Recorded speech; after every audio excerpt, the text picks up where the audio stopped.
Class is now in session. I'm Professor Hockey, and today we'll be discussing Game 36 of the regular season between the San Jose Sharks and the Los Angeles Kings, in which the Sharks have won 3-0. So their Sharks' dominance against the California teams this season continues now with a grand total record of 8-1-1 against both the Kings and the Anaheim Ducks. And this game already was significantly better than the two previous games against the Los Angeles Kings. While those two previous games were victories, as I've pointed out, those were two games in which the Sharks gave up 40-plus shots in each of them and heavily relied on Martin Jones to steal those two games. Here tonight, while the Kings did still manage about 30 shots on net, and of course Martin Jones was still fantastic, the San Jose Sharks played a much better game than they did in those two previous ones and managed to, get somewhere based on their own accord as well. It did not need to be a stolen game, though it was definitely still helpful.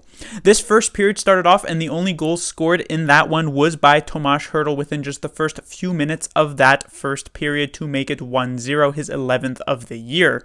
Then we would move on into the second period, and again, only a single goal in that frame. That would be coming from his line mate, Timo Meier, to make it 2-0 San Jose, and that would be the score at the end of the second period. Come third period, the Sharks would appear to get a third goal. That would be from Dylan Gambrell. However, it was reviewed that about 6 years ago, Gambrell happened to be offside in one of his AAA games, and so unfortunately the goal was called off. However, the Sharks did not let that deter them, and they keep the Kings off the board for the rest of the game. Eventually, it would be the third line player, or the third player on that second line, Rudolf Balcers, who would end the game and put the dagger in the hearts of the Kings with the empty netter to make it a 3-0 victory and a huge win for the Sharks. First thing to talk about, of course, would have to be Martin Jones. I've already mentioned how he was fantastic here tonight, and he absolutely was.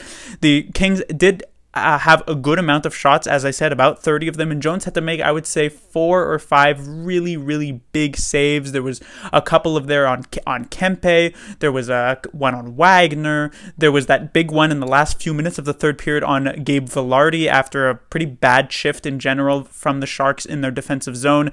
Jones, at the end of it, had to bail them out, and it was a big one at that, came very far out the challenge, just sort of showing his confidence at the moment. And of course, you can't really hope for much better than a shutout in one of these games. Jones has had a lot of success in his career against his former team, the Los Angeles Kings, and it continued here tonight.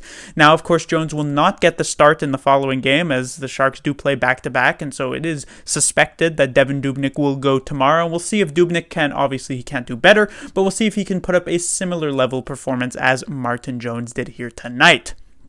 Next, I'll be talking about the Sharks' second line.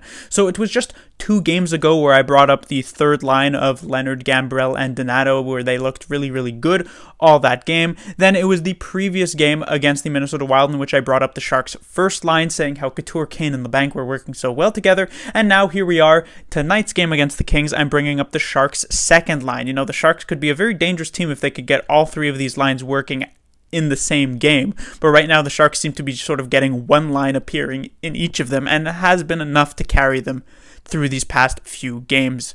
And of course, as I said, the Sharks' only goal scoring in this game actually came from this second line. Meier had already looked much improved in the previous game against the Minnesota Wild, and here tonight he was also even better. He ended up with around 21 minutes of ice time here tonight, which just goes to show how much more confident Booner was in him to continuously put him on the ice, while previously when Meier was struggling, he was getting sometimes between 13 and 15 minutes a night. So a massive bump up in ice time there.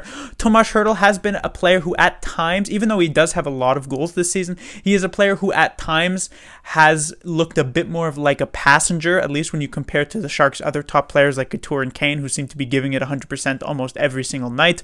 Hertl has at times looked a bit like a passenger, but here tonight, he did seem to be a bit more dialed in. Obviously, getting this first goal of the game was big to get the Sharks on the board early. And also, Balcers has definitely been fitting in and finding himself a nice spot here on this second line. There was one play in particular, it was around halfway through, maybe it was earlier on in the game, I don't entirely remember, where Balcers, Kopitar is coming down the wing, trying to enter the zone, the most skilled player, at least forward, on the Los Angeles Kings. And Balcers, not necessarily known for being a super physical player, but he lays the body onto Kopitar and he prevents that zone entry. It's a very simple play, but it was a play that was just just a good play in general, and it's not something that a lot of players go for. A lot of the more skilled players are maybe going to try and stick lift, or maybe they're just going to let him fly by, but to go for the hit in that position, I thought was a smart move, and he ends up paying off with that, and of course gets the empty netter here tonight, which was nice for him.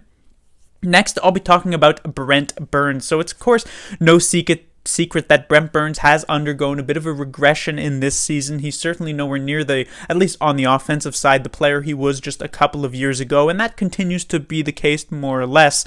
But in the end, when the chips are down, if there's a player that the Sharks turn to sort of kill off the rest of the clock, it is Brent Burns, and we saw why that is the case on this the last couple of minutes of this third period. The Kings basically could not get settled in the zone in the last couple of minutes of this third period, and a huge part of that was because Brent Burns was playing such shutdown defense. The Kings would attempt to enter the zone, would immediately get denied. Even if they managed to slap it into the zone, dump it in, the Sharks would within just a few seconds manage to clear it out, and a lot of this does come down to Brent Burns, and we saw on this shift that would eventually lead to the Rudolph Balcers goal, Brent Burns actually breaks his stick, and so you think, oh, maybe the Sharks are in danger here. It's essentially a 6-on-4.5 because Brent Burns barely counts as a full player, but he ends up getting the stick from Rudolph Balcers, who, by the way, is a left-handed player, meaning Burns is playing with an off-handed stick in this situation, and yet he still managed to make a great defensive play, handles the puck instead of just clearing it out for an icing, and feeds a pass to Balcers, who has picked up a new stick from the bench so that Balcers can put it into the empty net. So a huge play by Brent Burns. And so even though he has fallen off, you could say considerably, at least from where he was getting 82 points in 82 games just a couple of years ago, but again, when the chips are down, the Sharks turn to Brent Burns to be their defensive savior in these situations. And whether you think that's a good thing or a bad thing, it is the case.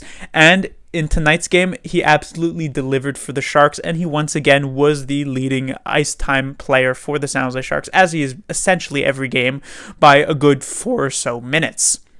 And finally, we'll talk about the playoff chances once again. So in the previous video, I had written down playoffs with a question mark. And here tonight, I've decided to write down playoffs with 2 question marks because it looks even more real as each and every day passes. Here tonight, there were a lot of games to watch from the San Jose Sharks perspective. The first one was the St. Louis Blues. Of course, they were holding down that 4th and final playoff spot in the West Division at the start of the day. But they ended up losing, unsurprisingly, I would say, to the Colorado Avalanche, and so they remained at 38 points.